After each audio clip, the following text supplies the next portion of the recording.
Hello, my fellow YouTubers. This is the King of Rock back. Two things we're going to go over real quick. One is I am blown away on how these coils can reverse their poles. And it's not just the coils, meaning these coils, but it's also the magnets.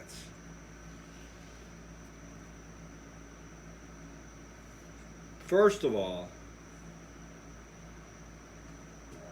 the second you hook up the back of these coils, or whatever it could be the front, the back, when you hook up these coils to an iron bar and connect them together, different things start happening. And this is part of learning, I guess, and what you're gonna see is that when you're in your garage and you're build a coil or two and it's not on a rounded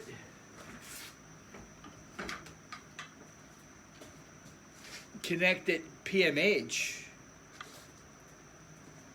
which is what I'm used to, things change. There's definitely changes there, and the different things I noticed are, is that when you touch, for instance, this is a south and this is a south and this is a south, that's north. This is north and this is south on this end. But when you wind them, you're winding them for direction towards you. And when you build for something like this, you're thinking outwardly and not towards you. So why towards you? Does that mean everything's coming towards you? Leave your comments, questions. That I'm putting out there is this. These coils by themselves, you see them over here, will react. Let's do a quick experiment with these two right here. And then we'll put a keeper bar across them. And let's check the polarity on this guy right here. I'm going to walk over here. It's facing north, which is a good thing, right? Now, I guess you can see that. And I'm pretty sure that if I put this on top, that right there, you guys can see that, right? Top is right there. Bada bang. Alrighty, so let's see if we can use these wires here. I don't know if they're going to work. So we're taking this black piece, which represents the start of the coil. This coil is wound, the end is coming up this way, okay?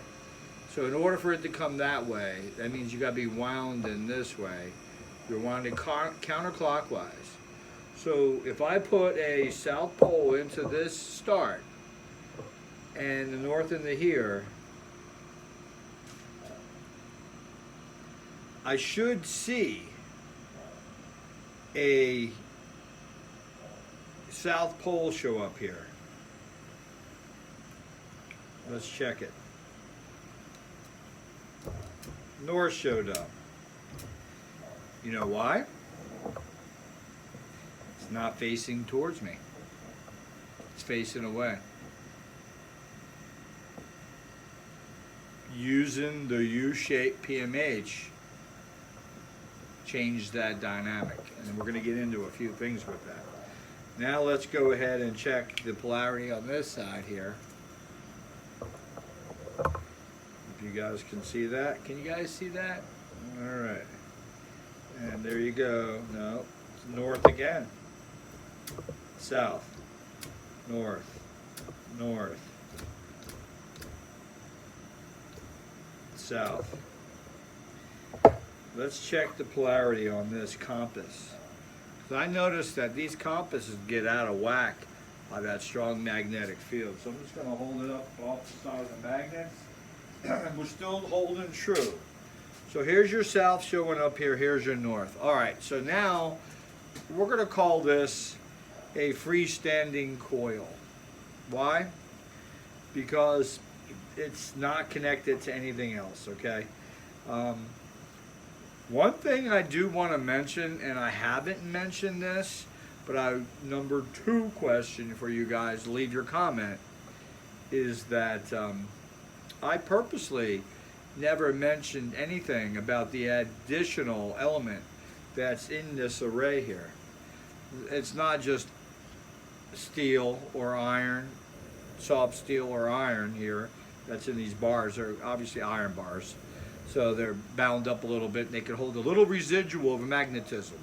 It's the only thing they can do. They're no different than the soft iron, other than the soft iron definitely won't hold much of magnetism. But I can say this.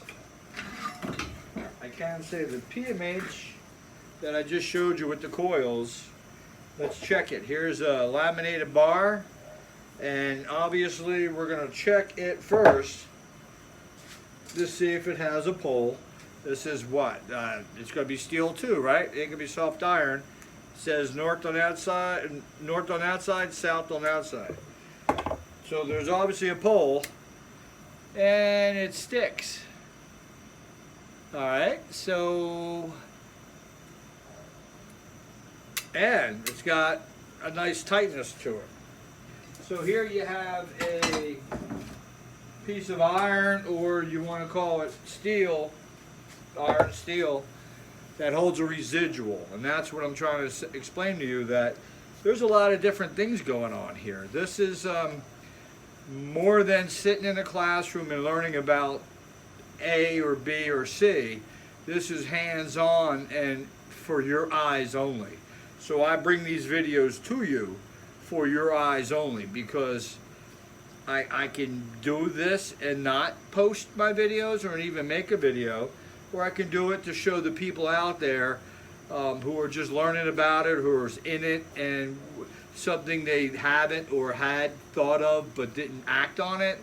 There's a lot of people just read and don't do stuff, and there's a lot of people who just do stuff but don't read, and then there's a lot of people who read and do stuff, and they're far and few between.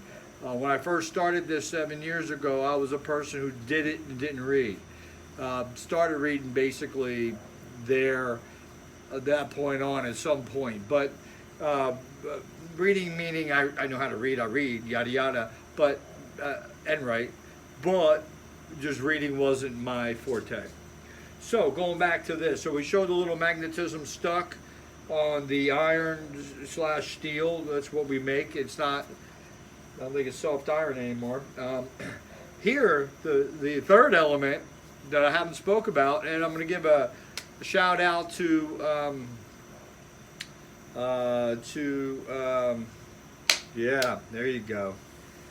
I'm getting one of those moments, huh? Well, I'm going to give a shout out to, drum roll please.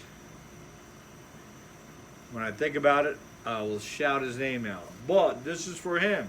He always likes the aluminum experiment. So the aluminum that's around the iron, which is underneath the magnetic field, and the relationship of adding another element between copper and the steel, the iron.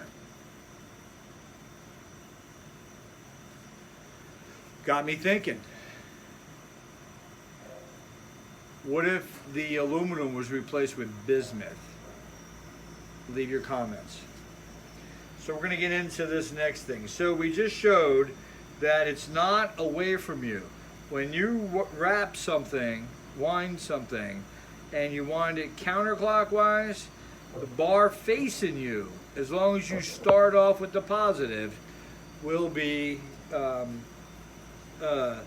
south pole facing towards you. Now, what does that mean? Leave your comments. That means that We always would hear that north chases south. What's the reason? You guys know? Leave your comments. Well, north is chasing south.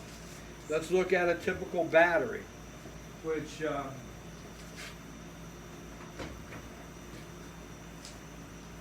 I did charge a couple batteries. We'll take this little 7 amp hour, 12 volt fully charged, and stick it right here. But we're looking at the battery now. On one side you got positive, one side you got negative.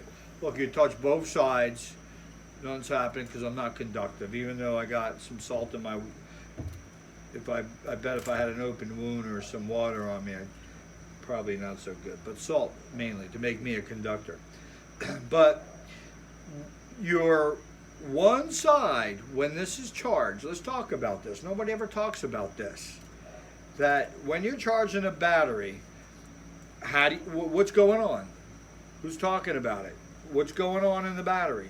Well, you have a bunch of cells that are like this with a liquid. And in the liquid, because it's acid, will allow electrons to move freely in between.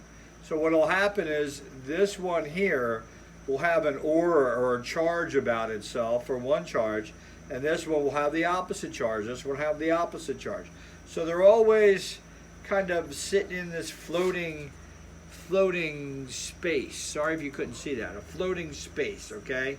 And you got metals over here and metals over there, and you have this acid liquid in between, and on this side here is the negative, which has the pulling power, and over here is the positive, which, well, let me see, the negative has the pushing power, no, the pulling power, and positive has the pushing power. Let me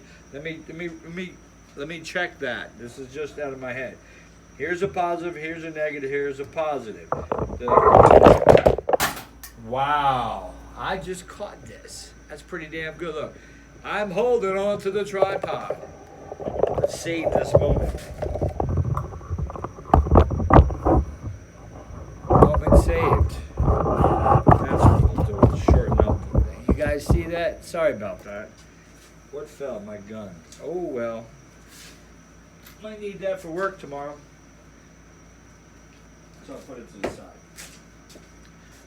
What was I talking about? The battery, the cells, and how nobody really talks about it. But you got a liquid in between, and what you'll have is you'll have on the positive and the negative will come out and come around to the positive. The negative comes out and goes around to the positive. You do have fields coming out, they say, in a corkscrew manner going back. But that's probably only when current is happening. I don't think it's happening. Well, one's chasing the other. So something's going on there. And within the battery, you're pushing a positive and a negative. So what do you got? A negative ion and a positive ion. If you want to look at them that way, instead of calling them electrons, you just say positive ion and negative ion. Each one of those ions are a place where the more you add, the more pressure is developing. So in the battery, you would have one side being your pressure side, which would probably be, if I was a betting man, on your negative and your positive. Since they come out of the negative is the side that collects it all, and the positive is the side that gives it up. And I guess I'm saying that because the planet Earth, you have your North Pole, South Pole, but on your North Pole, south streams are coming out, and north is obviously going in. So it's kind of convoluted, convoluted there, in a sense to where, you know, what's really going on? Is there really a positive and negative, or is it not just one big damn stream? And that's probably what you're getting out of me right now, is that I think it's not a positive or negative. It's just a stream. And the stream, at some point,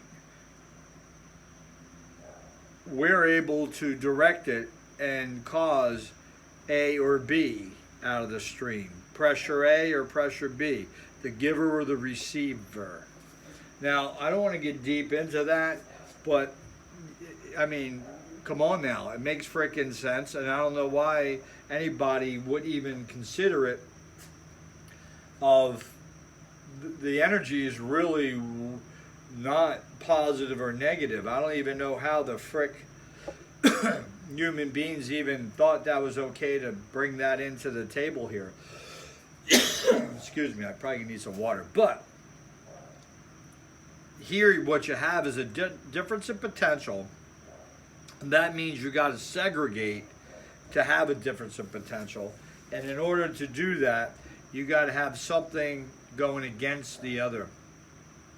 So I guess you can look at it that there is separation in order to make a battery work, because there's two things there that if they were the same charge, they wouldn't separate. They would stick to one side.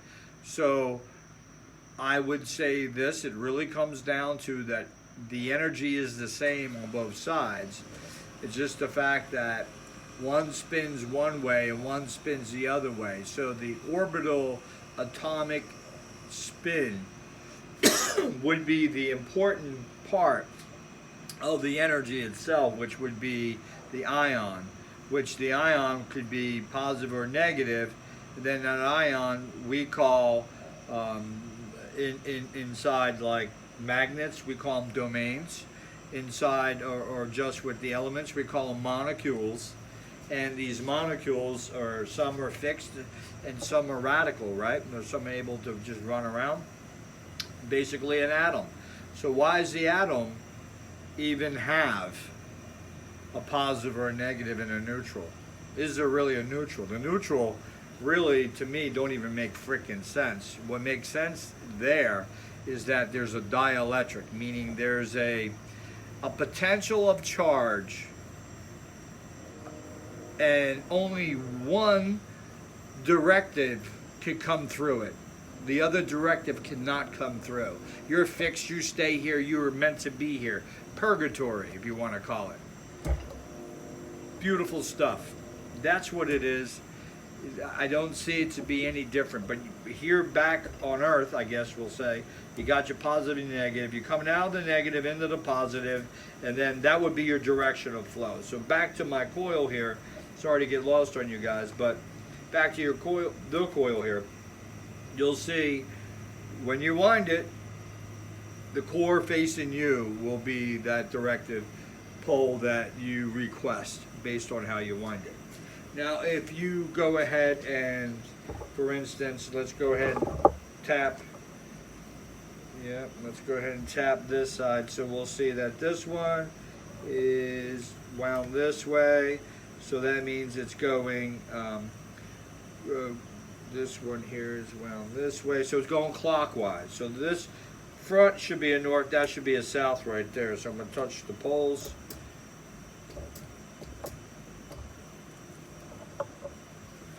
Well, how the hell did I do that one wrong? So this one is going counterclockwise. Yeah, my bad, not going clockwise, going counter. So going counter, this side should be south, that should be north. There you go. And you're south over here. Now, what enables this array here to flip its poles? How can this side here all of a sudden become the opposite pole that I just displayed? I'm going to check the compass to make sure it's facing the right way. Yeah, it's still old magnetic north. So right now it's saying that side south, north, this side south, and we got no electric going to it. Even though this side here is showing south, and that's showing north. So there's a little residual in this iron because it's steel. Let's go ahead and touch this again. And what we're going to do this time is we're going to tap a couple times, and let's see if there's any difference.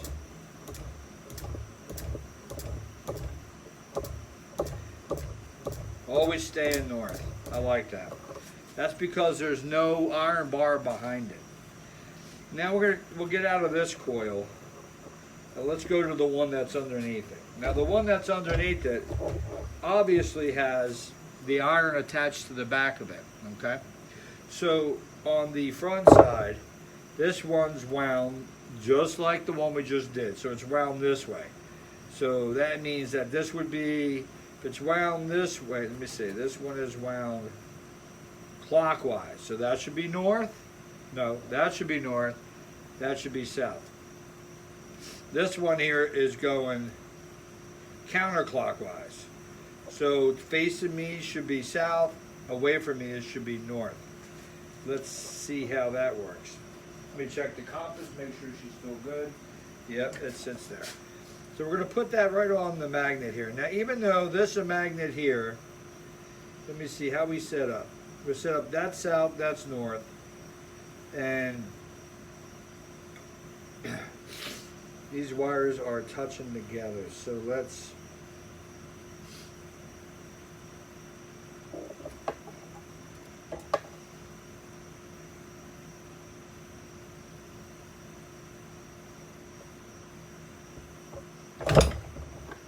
pull the whole thing towards the wheel. You can see that. So that's going to be another issue with what I'm going to have here. Is this outside rim needs to be 100% stout.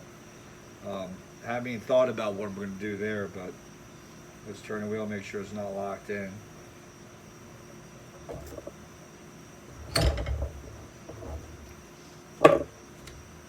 Get it in a better place.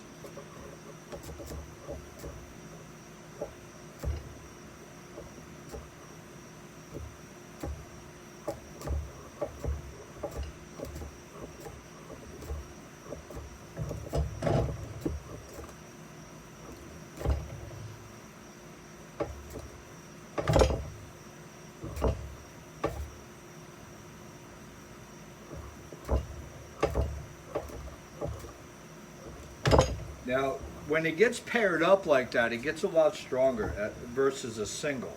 But we'll try this right now. See, I'm tapping it, and I can redirect it. Watch, I can turn the other way. So,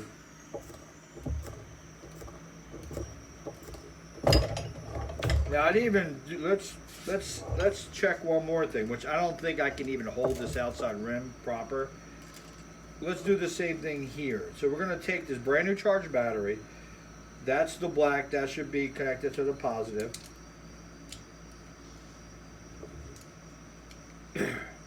That should be black connected to the negative. Let's see. Let's move it away a little bit and see if it has any.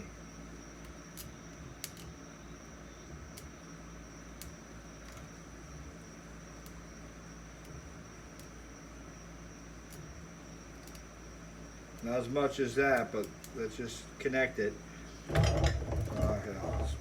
Yeah, I guess it does have a lot. It's sucking. Why can't I separate that? Oh, heck. Getting crazy over here.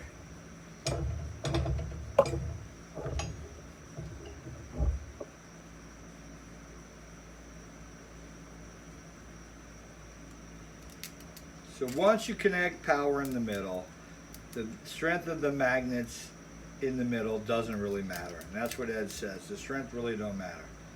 So now we're going to see we got power and we're sucking magnets up. So let's see if we can get this in a better place.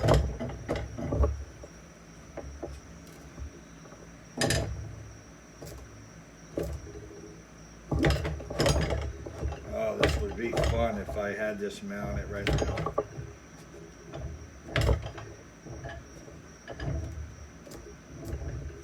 Alright, I'm not going to do that because I don't want to ruin anything. But, alright, so let's get into One more thing, I haven't been doing any Tesla videos. It's been months and months. I dove into Ed.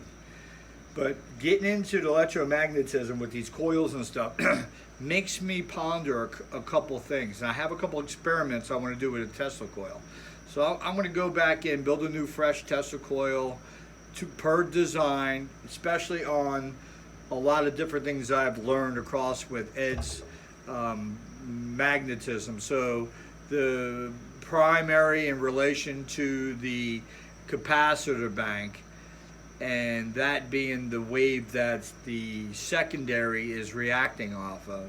And then prior to that is the relationship between the capacitor and the inductive forces of the transformer. So that would have its own relationship. I've never done that before, where I take the transformer and a capacitor and have it be a balanced tank circuit, okay? And see my hand moving? So that's what it would be doing in real fast time. Then from there would be the charging of the capacitor bank and the primary, of where you have the primary set up for speed of how many times it's going to flash and hit the center part of the secondary that goes up. This is why we're going to do a couple Tesla experiments, because it's very important. And this is little information that I've dug up that I need to share with you guys. Did you know that air itself, 1 square centimeter, okay? 1 square centimeter. 1 square centimeter. Figure that out in your head. Has 3 times 10 to the 19th of molecules per square centimeter. That means if we were to take a grain of sand, we would have to fill up 1 mile wide, 1 mile high, and 1 mile deep of sand to fill up the space of what 1 centimeter, cubic centimeter, has in molecules in air, okay? That's between the molecules. What does that actually mean?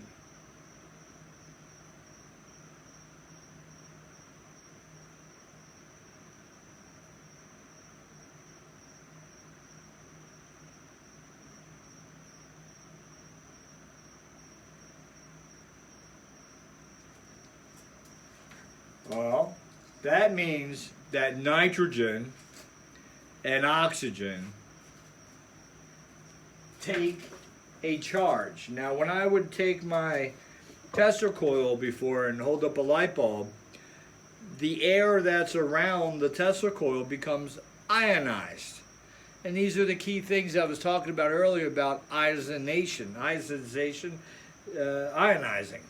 meaning that the molecules in that space, which are a lot. Now think about what I just said. 1 cubic centimeter has equal to 1 mile deep, wide, and high in granules of sand. That many molecules is an enormous amount of energy to tap into. Why don't we? So I have to jump into my Tesla coil for a couple of experiments. Build one.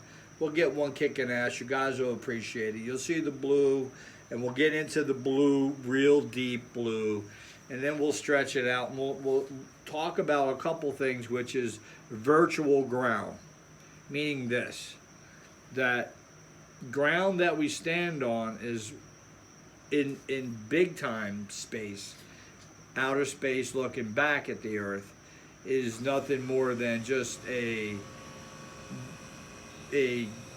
rock that's